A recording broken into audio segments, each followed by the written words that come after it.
Howdy YouTubers! Welcome to this episode of Twilight Imperium where I debate the battle of influence versus resources. So in Twilight Imperium there are three currencies, so to speak. Resources, influence, and trade goods. Now trade goods are the best because you can use them as either for resource or influence. They are versatile. However, resources and influence serve three purposes and they share one. So the purpose that they share is that you can spend them to do certain objectives. There's a single stage 1 and single stage 2 objectives which require you to either spend 8 or 16 resources or influence. So there's 2 stage 1 objectives and 2 stage 2 objectives, and it's split. There's one for influence, one for resources in each tier. So that's shared. Now where things become different is that resources are used to build your plastic on the board, your ships and your infantry. This stuff here. You don't have resources, you can't build stuff. Resources are also used to research technology. Unless you take the primary and you don't wish to spend resources, then you can technically bypass that. But otherwise, you either need to spend 4 resources to use the secondary of technology, or if you want to accelerate your tech game, you need to spend 6 resources to research a secondary tech with the primary. Now, influence is used for casting votes in the agenda phase. And influence is also used to gain more command tokens via leadership.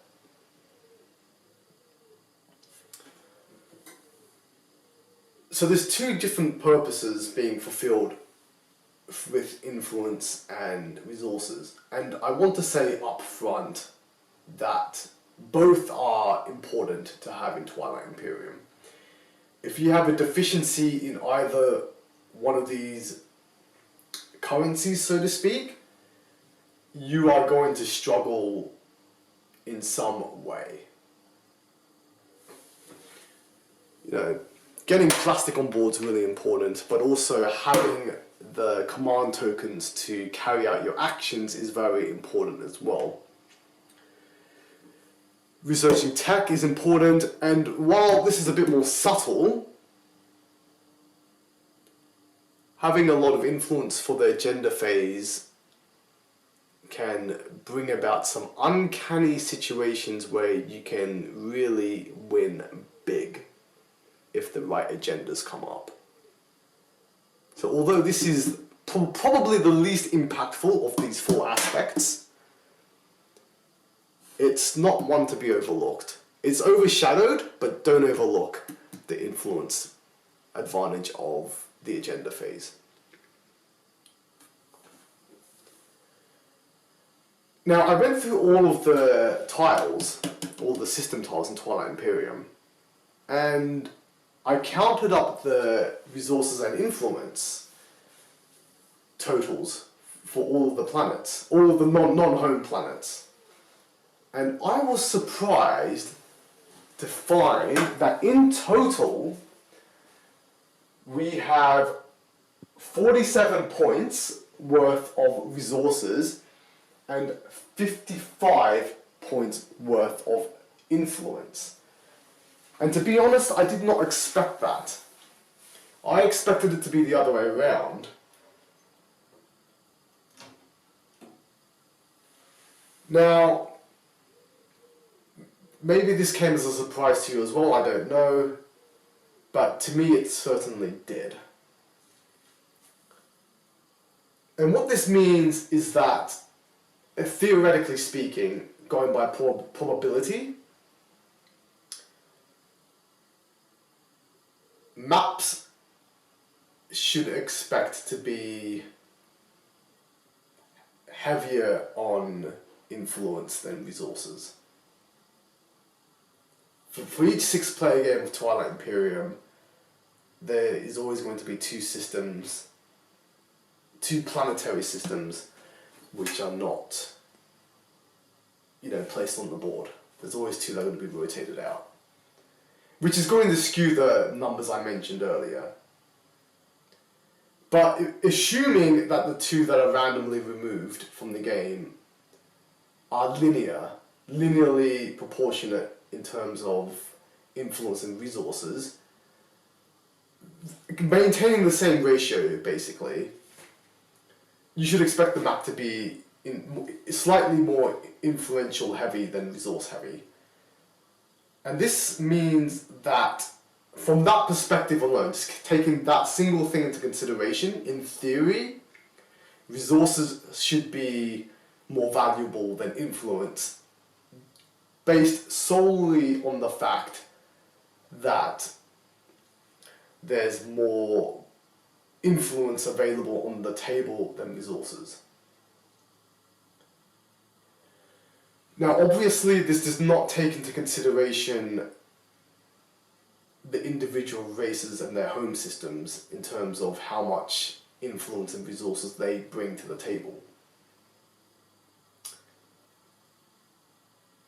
Now, more often than not, the home systems are going to be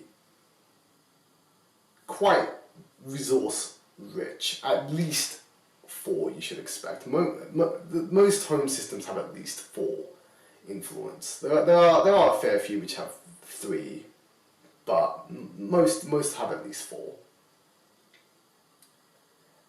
Whereas the influence numbers are generally much lower on average. You should expect to have maybe about 2 influence on average for your home systems. Some systems go all the way up to 5, in fact, but most hang about 1 to 3 most.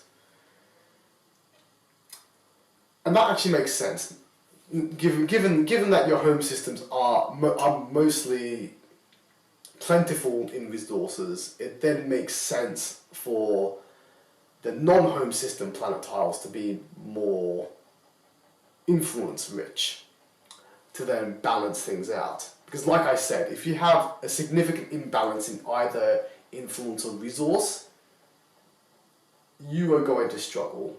Some aspect of your game is going to struggle. So it's quite important to try and maintain a healthy balance between influence and resources that you possess, if possible. Now, I also want to bring into these two planets into consideration as well, these two systems into consideration, as there's a bit of a debate on what the best non-home system in the game is, and it's between these two. Bereg and Lerta 4 against Arminum and Mir. Now, just to break it down, we have 2 hazardous planets here, and this is considered an advantage when in terms of pitting these two against each other, due to the public objectives which require you to have either 4 or 6 planets of a specialty, like influence, hazardous, industrial, or cultural, 4 or 6 of a kind. So this gets a point in that retrospect. And also there's of course, a secret objective which requires you to control 4 hazardous planets, so this helps towards that more readily than this would help towards that one. Although you do get a bit of diversity here. But overall, like in terms of these symbols, I'd much rather hedge my bets on having 2 hazardous planets than having 1 hazardous and 1 industrial planet. Now in terms of tech specialties, this has none, but we have a lovely red tech specialty here. Unfortunately, the tech specialty is on the 04 planet. It would have been much better if that red tech specialty was placed on Arminam rather than Mir. But I guess you can't have it all, can you? Now, the value of this tech specialty is going to depend on what race you are playing, of course. And unfortunately, many races want nothing to do with warfare technology or red technology. There's a few races that do go up red, but red is not a popular tech color to be going up. And the main reason for this is Megan Defense Grid. A lot of people view this tech as underwhelming, to say the least. Almost a waste of time researching it. To the point where it discourages people from rising up the ranks of warfare technology. And that is a little bit unfortunate because Duranium armor is a great tech, depending on the race you play. And Assault Cannon is just universally incredible. But even with Duranium armor, it's race specific. So although Assault Cannon is, quite universal in application, Duranium armor is quite specific, and Megan Defense Grid is rather underwhelming.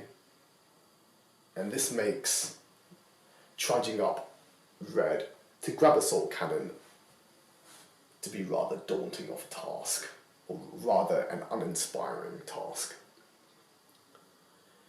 So having this red text kit can help alleviate that somewhat.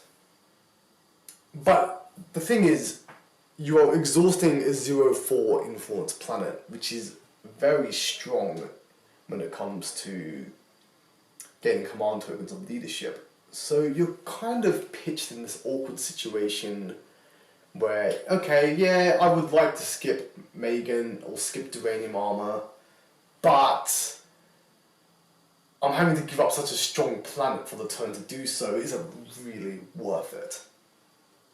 So this kind of weakens the red tech specialty advantage that this system possesses. It's certainly nice to have though. So this definitely gets a point up from this system because of the red tech, but it's a bit difficult to justify exhausting Mir in order to utilize that red tech. Skip. Okay, and the final consideration between these two planets then is the actual influence resource values that are present. We have 5 resources here, which is huge. It's the most any non-home system planet can give you. And we have 4 influence as well, which again, barring Mechatol Rex, is the most. No, it's not. What am I talking about? It's not. Of course it's not. Of course it's not. But 4 is still. It's still a lot. You're getting a lot of influence and resources with this system. So in terms of sheer value, this is definitely really, really, really good. And if you do control this system, then I think if you control this system, you can justify, taking diplomacy and using it to, spending these planets to gain command tokens of leadership, and then using diplomacy to flip these back up, and then having 5 resources in the bank to, spend on tech or putting more plastic on board. Like if you control this system during the strategy phase, if you're picking last and diplomacy's around, diplomacy actually becomes a pretty viable pick. It's still not the, it's still, you're still, helping, accelerating, the other players potentially, but with this system, you can justify taking diplomacy and flipping these planets back up. I'm not saying you should, but it's definitely justifiable. Now over here, we have, this is basically Mechatol Rex. You've got 1 resource and a whopping 6 influence, which is huge. Being able to just get 2 command tokens just by having control of this system is pretty insane.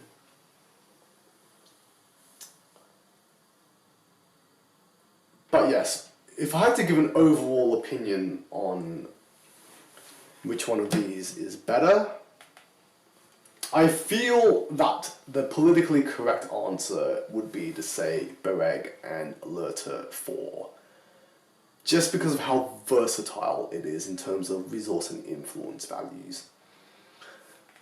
Like, even if, just having this planet, and even if you don't do the diplomacy shenanigans and you just spend the 5, or even if you just spend, maybe you just flip this one to gain a command token and then you've got $3 to spend on something else.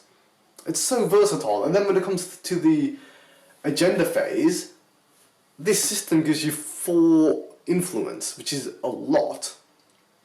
So I feel the politically correct answer is that this is the superior system. However, my personal preference, and this is biased, my biased opinion, is that I value influence more than resources. I like having lots of command tokens and just building a really healthy command counter economy. This is purely a preference, a biased opinion.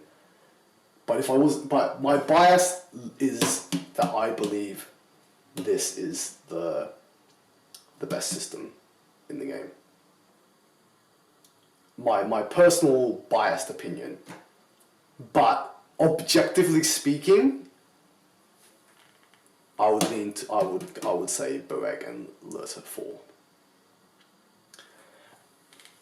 And overall, in terms of what is better, resources versus influence, I am going to lean towards and say that resources are more important than influence.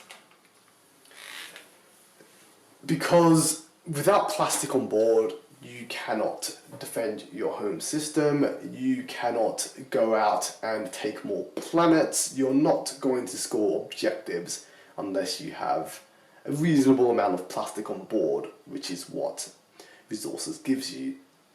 Not to mention, you cannot research technology without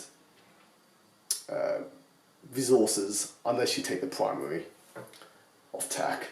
And then, there's tech objectives as well. So I feel that, having lots of money in the bank, as it were, is more important than having more influence. It's not a clear-cut winner, but I think there's enough justification here to sway my judgment towards resources rather than influence. Having said that, towards the later stages of the game, influence can pick up in importance. Like, assuming you've got enough plastic on board, and as the game progresses, technology kind of becomes a bit weaker, such that towards the end game, no one's researching technology at all. And then this becomes kind of a moot point. And if you've got enough plastic on board, then the resources become a bit meek. It is true that leadership can become a bit weaker towards the end game as well in terms of the primary and secondary abilities, but the agenda phase is always going to be, or is potentially always going to be important. And this is something that doesn't get stronger or weaker as the game goes by. It's just whatever agendas come up. And there are some game-breaking or game-changing agendas in here.